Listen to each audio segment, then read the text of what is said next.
So we talked about the disease mentality that we have in this country, which is you show up with a disease, the doctor's job is to find the right medicine. And it's clear that you're doing the looking for the bear in the woods. You're looking for the nuances of what's out of balance in the person. That's the end result, creating the osteoporosis. So do you currently have osteoporosis? I do. My bone density is probably about a negative 3.3. Mm-hmm. It was a negative 4.3, as you mentioned earlier. Mm-hmm. So 18 years ago, it was a negative 4.3. Yeah. As people age, they naturally lose bone. Right. So I don't think I'm doing bad. I mean, having osteoporosis is not bad. Having fractures is bad. Mm-hmm. So negative 3.3, I'm fine. Probably at negative 3.8, I'm fine. I wouldn't want to go to negative 4, but everybody's different. Some person might fracture at negative 3.0. Yeah. Some might not fracture until negative 4.5. So it's not having osteoporosis that's the bad thing. Because that's just a man-woman made kind of designation on bone density of negative 2.5. What is bad is getting too far into the negatives and also losing bone rapidly. So if you can lose bone less rapidly, even if you have a negative 3.5, it doesn't matter.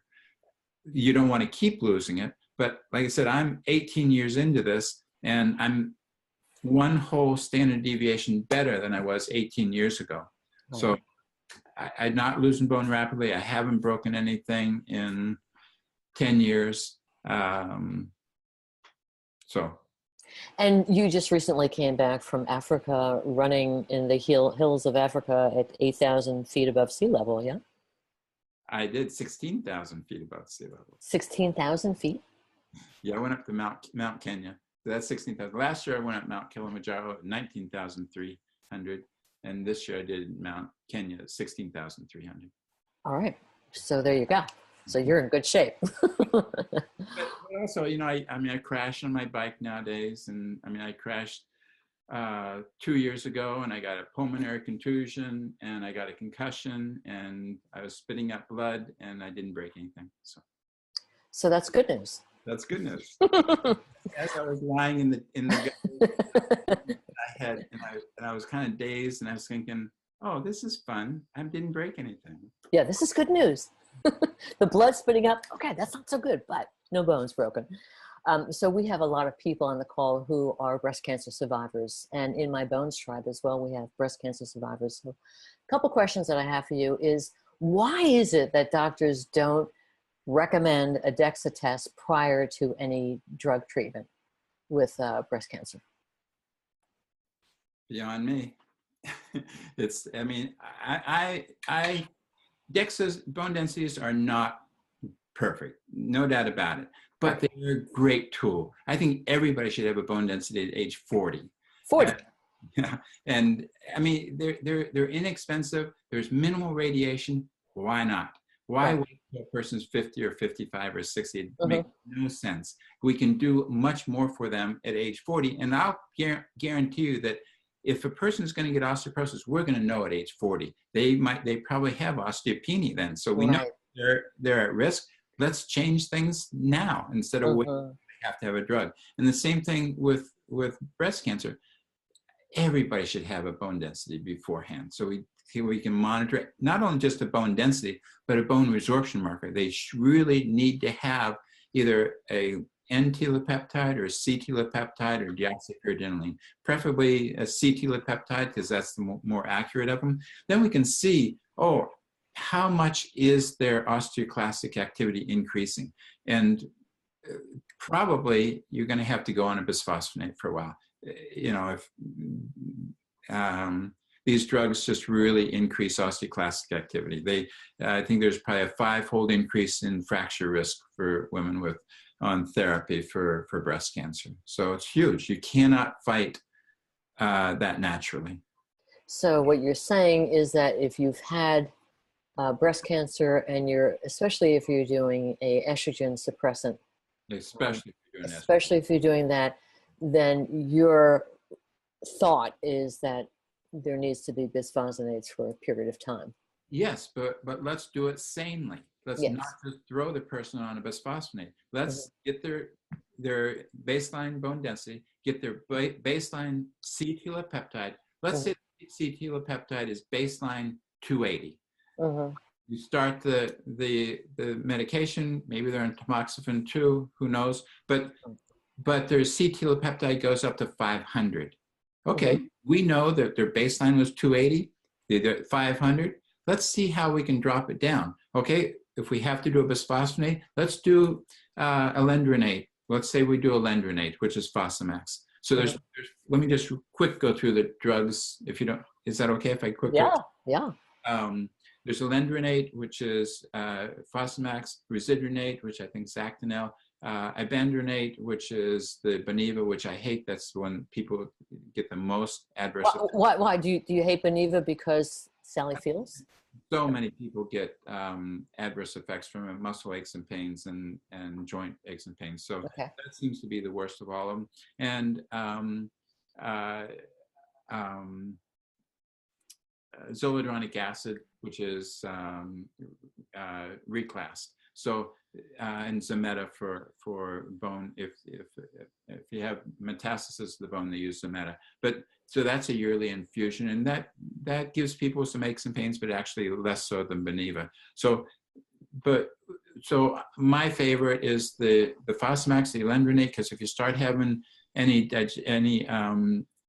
muscle aches and pains, you just stop it and go to one of the other ones or something. But it's easy to stop. It's a pill every month and every week, and so it's easy to stop it. The zoledronic acid, the reclass, is 1,000 times more potent than the alendronate. It's really potent stuff, and once you have that in you, if you have muscle aches and pains, you're going to have those aches and pains for months afterwards. The alendronate, not so much.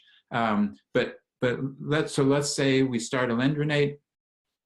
We go with it for 4 months, 5 months. We retest their CTX, and we find out that their CTX comes down to 250. Great. Their baseline was 280. They went up to 500 with the chemo. We're down to 250. We got them under control. We're not losing bone density. So now we can get off of the alendronate. Let's get off it for 6 months, 9 months. Every six months or so, we're retesting that CTX. That person might have to pay out of pocket because insurance probably won't do it. They'll probably insurance companies might allow a testing for it every year, but they're not going to do it every 4 to 6 months. But let's test it 4 to 6 months and just pay out of pocket if we can, because we're going to watch that CTX increase. But it might not increase for a whole year. It might be a whole year and a half. Oops, at a year and a half afterwards, we're on this drug that's actually promoting the osteoclastic activity. So maybe after a year, it gets back up to 350 or 400.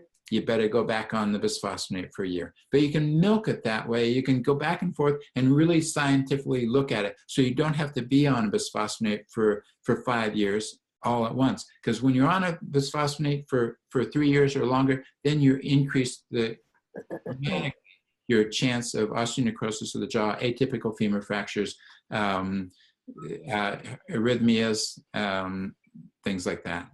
And also, when you're on the Fosamax or alendronate, residronate, any of those, you really should take vitamin E and CoQ10, because those things are dropped significantly when you're on the bisphosphonates.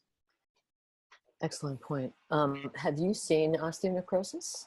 Have you seen cases like that? Pictures. Just pictures, okay. I've lost you in sound. Okay, you're here. Okay. Yep, no, not personally. I haven't seen it. All right. Goodness.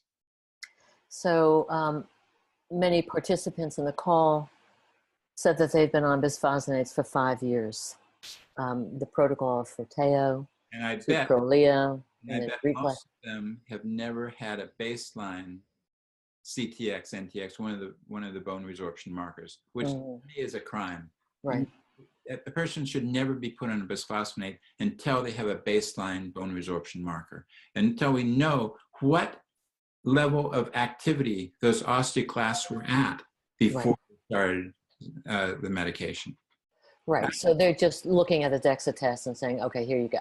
That's right. And it's amazing, you know, I've seen people who have a baseline, even before they start a bisphosphonate, they have a baseline CTX or NTX that's perfectly normal and below normal. And so their NTX might be at 22 or 25. I've seen this. And the doctor puts them on a bisphosphonate anyhow. That's just asking for problems, because you need some bone turnover. But some people have what's called low bone turnover osteoporosis. So from their osteoporosis isn't from an increased osteoclastic activity. It's from either low osteoblastic activity and normal osteoclastic activity, or possibly just low bone turnover altogether. They never had good bone density when they were 20 and 30 and 40. So now they have low bone turnover osteoporosis. They're put on a bisphosphonate. Those people are really much greater risk at osteonecrosis of the jaw, because we've taken what little bit of osteoclastic they have, dropped it down completely. So now there's no bone remodeling going on. And when there's no bone remodeling, then that bone in the jaw is very ripe for getting an infection. There's a lot of bacteria in the yeah. So before we go into the osteoblast, osteoclast, let's just talk a little bit about DEXA. DEXA is the gold standard, but how good is that test? Ranking it, it's not bad, but I mean, I've really seen people who have a bone density from the same facility a week apart, and we have 0.3, 0.4, 0.5 standard deviations difference. Their spine might be negative 3.3 on the first one and negative 3.8 on the second one, and it's the same person. They didn't change, but just a little bit of a positioning change from the X-ray technician from time to time can really make a huge difference. So I can't put a percentage on. I mean, you have to have at least a 0.3 difference from in serial testing from one test to the next. So if you have a bone density today, and in a year from now you have another bone density, and you go from negative 3.3 to negative 3.5, it doesn't mean anything. It's the same thing. You could have gone to negative 3.1. It doesn't matter. Okay. You have to have at least a 0.3 difference and probably a 0.4 difference to really say, oh yeah, this person gained or lost. Okay, that's very helpful. And then the whole idea about having what, you have something else? Remember, bone density does not equate to bone strength. That right. You really need to remember that. Mm-hmm. Bone quality equates to bone strength, and we can't measure that. I'm sorry. Right. Okay, and that's a really important point, because we think that we have the whole picture when we're looking at a DEXA. We're only looking at the outer cortical, right? The outer part of it. So why do they have to wait 2 years? I know that the insurance, but do bones not change? They don't change that much. Yeah. All right, so 2 year per DEXA test makes sense because of the bone changing. When I'm working with people, I like to see them every year, because every year. Okay. The reason why is not because of change. The reason why is because it's just like having a bone resorption marker done. The more, they're not, NTXs especially, N-telopeptide is notoriously a poor test. Okay. It might be a 70 today, and tomorrow you do it, it's a 50, and the next day you do it, it's a 90. Now, it's not going to go from 70 to 120 or a 70 to a 30, but it is going to change 10 or 20 points. And the same with the bone density. The more times you have bone densities, the more you can really see a trend, because one of them invariably is going to be wrong. So if you have one of them wrong at 2 years, then we got a 4 year span where we really only have two. We have one, and then 2 years later, that one might be wrong. Then, 2 years after that, that might be correct. We only have 2 points. If we do them every year, we have many more points of reference. All right.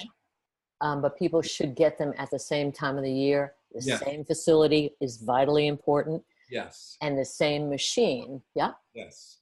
And that is all on the DEXA report, and people should ask their clinician or the radiologist for the full report, 4 or 5 page report, the colored report. Yeah. And the reason why is because there's so much information on that Yeah. unfortunately some radiologists don't know how to read. And you can see even on, for example, the hips. If one technician rotates the legs in a little bit more or out a little bit more, it can make a huge difference in the bone density. So when I'm looking at something, if I can see, oh, 2 years ago, the one technician rotated them out, 18 or in 15 degrees, and the other one did it 18 degrees or more, it's gonna change the bone density. And you can also see, when you look at the spine on the bone density, you can see how there's a little white line that outlines each vertebra. Yeah. That is done by the machine. But the technician can look at that and say, oh, I'm going to tweak that a little bit. I'm going to change that a little bit. So a bone density is actually a 2-dimensional picture of a 3-dimensional object. So that technician is outlining each vertebra. But what happens if they outline it a little bit too big or a little bit too small? It's going to make a huge difference. And you can check that from year to year and estimate, because it actually, on those 5-page printouts, it shows how big of an area was outlined on each vertebra. So if you have if L2 was outlined and showed much more square centimeter than the 2 years ago one, we know that the outline was not accurate. Okay. So for those on the call, they may not know that the leg actually has to be rotated inward when you're getting your DEXA test done. And I remember reading in Lonnie's book that she suggested don't take calcium before a DEXA test. Definitely not, because the calcium just sits there in your gut if it doesn't break down, and then it adds more density to it. And Lonnie is just great. She knows this stuff inside out. So much better than I do. So she's the guru to go to. She's the guru. All right. Okay.